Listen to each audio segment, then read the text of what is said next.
আমি এখন রয়েছি ভোলার তজুমুদ্দিনের ভূঁইয়াকান্দি গ্রামে। আপনারা দেখতে পাচ্ছেন এখানে বেশ কিছু পরিবার কিন্তু খোলা আকাশের নিচে রয়েছে। আমরা যেমনটি জেনেছি যে এখানে এবং দালালকান্দি, ভূঁইয়াকান্দি এই দুটি গ্রামের উপর দিয়ে কিন্তু একটি বেড়িবাঁধ নির্মাণ করবে পানি উন্নয়ন বোর্ড।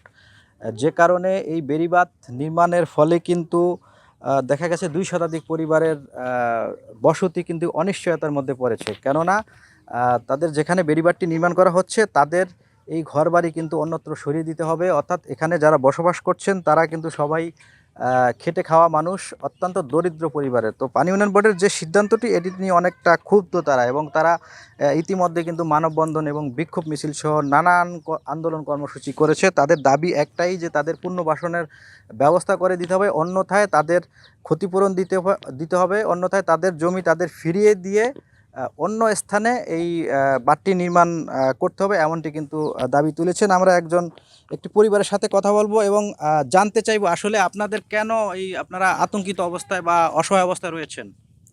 কারণ আমাদেরকে বলছে যদি আমরা এটা না সরাই, ঘর দুয়ার না সরাই, তাহলে বেকু দিয়া আমাদের ঘর দুয়ার ভাঙ্গা ফেলানো হইব। তার জন্য আমরা ভয়ে সবই আকুণ্ঠিত হয়ে রয়েছি। আপনারা কি দাবি তুলছেন? আপনাদের দাবি কি?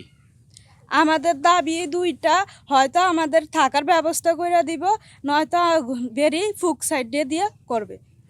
ধন্যবাদ। যেমনটি শুনছিলেন, আমরা যদি একটু দেখাতে চাই এই পাশটা, আসলে পানি উন্নয়ন বোর্ড থেকে বলা হয়েছে এটি ২০২২ সালে একটি প্রকল্প অনুমোদন হয়েছে, যেটি তজুমুদ্দিন এবং লালমোহন ভাঙন রোধ প্রকল্প।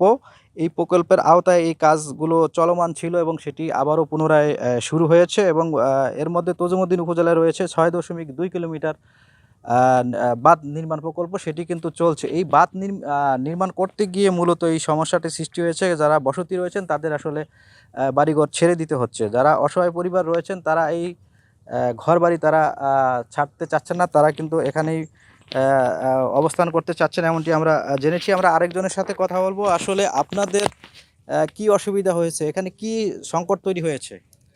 আমাকে একটা দাবি, তাগো কাছে আঙ্গ হে বেরি যাক, বেরি আরও 10 ফুট ফুক সাইডে দিয়ে নেক, আর আমার ঘরে থাকার ব্যবস্থা করিয়া দেখ।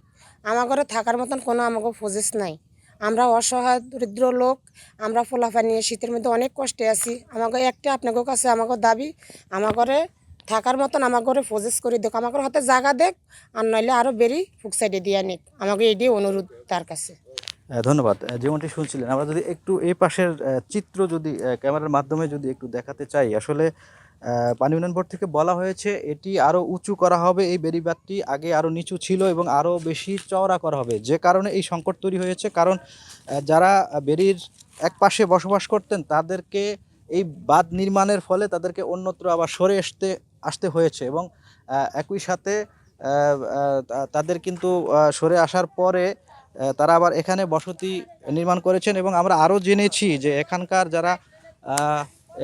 যারা এখানকার যারা বসতি রয়েছেন তারা বলছিলেন যে তারা দীর্ঘদিন ধরে কিন্তু নদী ভাঙ্গনের সাথে লড়াই করে জীবিকা নির্বাহ করে আসছিলেন। তো এই অবস্থায় নদী ভাঙ্গন রোধে যে কাজ করা হচ্ছে এটিতে তাদের জন্য স্বস্তিদায়ক হলেও কিন্তু এখন বর্তমানে সেটি অনেকটা অস্বস্তিদায়ক হয়ে দাঁড়িয়েছে। কেননা তারা বলছিলেন যে এটি নির্মিত হলে তাদের ঘরবাড়ি ছেড়ে দিতে হবে। তো পানি উন্নয়ন বোর্ড থেকে বলা হয়েছে যে তারা এটি নিয়ে ঊর্ধ্বতন কর্তৃপক্ষের সাথে আসলে কথা বলবেন, এবং কথা বলে তারা একটি সিদ্ধান্তে পৌঁছাবেন, যেহেতু তাদের এই প্রকল্পটি হয়েছে এবং নকশাটি আসলে এই মুহূর্তে পরিবর্তন করাও যাচ্ছে না, এমনটিও কিন্তু তারা আমাদেরকে বলছিলেন। তো এ ছিল আমার কাছে ভোলার তজুমুদ্দিন থেকে সর্বশেষ তথ্য।